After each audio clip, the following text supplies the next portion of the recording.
Selamat datang di channel Simulasiku. Di channel ini, kita akan membahas tentang persiapan SBMPTN, Mandiri, beasiswa, dan juga kampus-kampus impianmu. Pada video kali ini, kita akan mengenal lebih jauh seputar Sekolah Tinggi Ilmu Statistika. Sekolah kedinasan yang lebih dikenal sebagai STIS ini merupakan salah satu sekolah kedinasan yang paling banyak diminati oleh calon mahasiswa di seluruh Indonesia. Kira-kira apalagi ya yang membuat STIS ini banyak diminati? Yuk langsung saja kita simak videonya. Tapi sebelum lanjut menonton, jangan lupa like, komen, dan juga nyalakan loncengnya ya. Awal mula berdirinya STIS itu ketika diresmikannya Akademi Ilmu Statistik atau AIS oleh Insinyur Haji Juanda, Sang Perdana Menteri RI pada tanggal 11 Agustus 1958. Pembentukan AIS ini ditujukan untuk mendidik tenaga pelaksana kegiatan statistik pada tingkat semi ahli yang mampu melaksanakan dan mengembangkan perstatistikan nasional.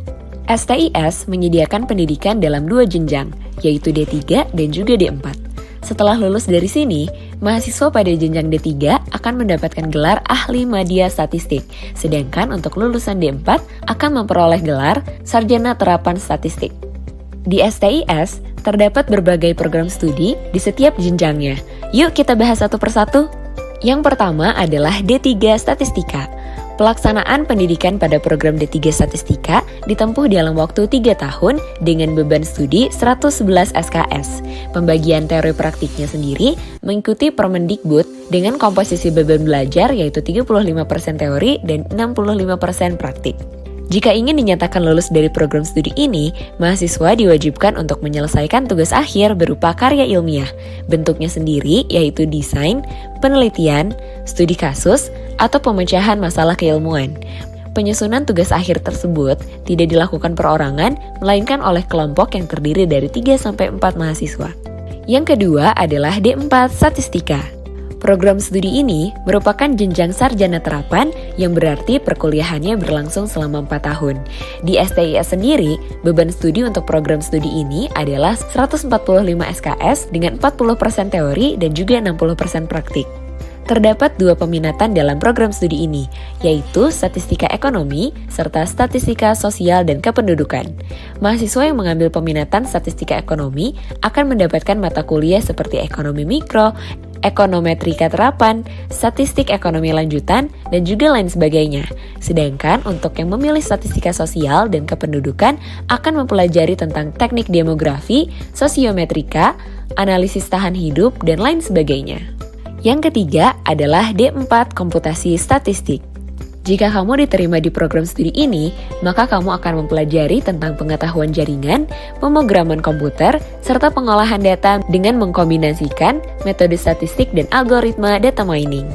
Di sini, terdapat 2 peminatan yang dapat kamu pilih, yaitu sistem informasi dan juga data science. Supaya dapat dinyatakan lulus dan memperoleh gelar sarjana terapan statistik, mahasiswa diharuskan untuk menempuh pendidikan minimal 144 SKS. Selain itu, diwajibkan juga untuk menyusun tugas akhir atau skripsi. Selanjutnya, kita akan membahas kompetensi lulusan dari Polstat STIS. Mahasiswa yang lulus dari Polstat STIS memiliki kemampuan dalam bidang statistika. Bagi lulusan D3, bisa melakukan hal-hal seperti pengolahan data, menyajikan data, publikasi data, dan juga lain sebagainya. Sedangkan untuk lulusan D4, diharapkan untuk mampu dalam hal survei, analisis statistik, menerapkan teknologi informasi, dan juga lain sebagainya tergantung pada program studi yang diambil. Selain itu, mahasiswa dari Polstat STIS juga berada pada status ikatan dinas dengan BPS. Hal ini berarti setelah lulus, maka akan terikat dengan lembaga tersebut dalam bentuk pengangkatan calon pegawai negeri sipil atau CPNS. Penempatannya sendiri ada di seluruh unit kerja BPS, baik itu di pusat maupun di daerah. Wah, ternyata menarik sekali ya Polstat STIS ini. Pastinya kamu jadi makin ingin berkuliah di sini kan? Tetap semangat dalam meraih cita-citamu. Jangan lupa untuk tinggalkan jejak dengan memberikan like dan subscribe. Beri juga komentar di bawah untuk informasi apa lagi yang ingin kami bahas pada video berikutnya. Sampai bertemu lagi!